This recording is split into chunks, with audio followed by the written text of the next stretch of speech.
नमस्कार। आप लोग के सामने फिर एक बेटी के विवाह का गीत लेकर उपस्थित हुए हैं।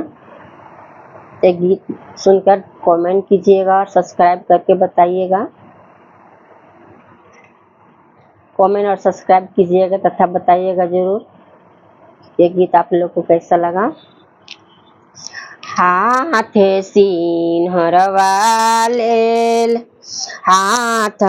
हाथे सिन्हरवा ए बेटी खोइछा दुभी हे जीरावा खोइछा दुभी हे जीरावा हाथे सिन्हरवा हो बेटी खोइछा दुभी हो जीरावा खोइछा दुभी हो जीरावा चलियो में भैलू ए बेटी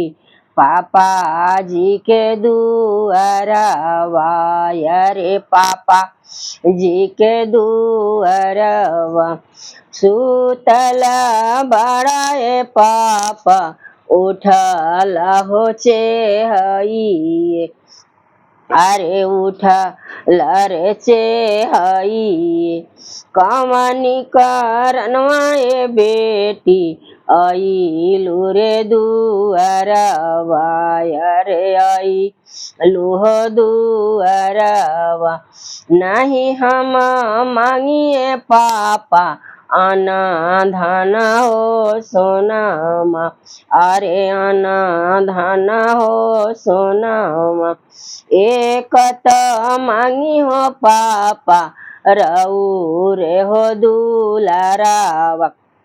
अरे रऊ रे हो दुलारावा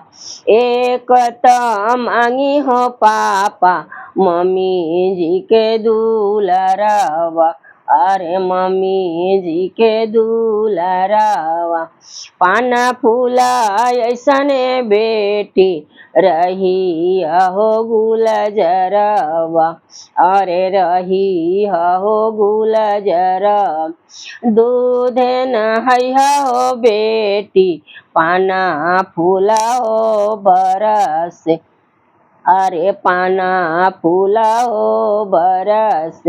दूध नहैया हो बेटी पाना फूला हो बरस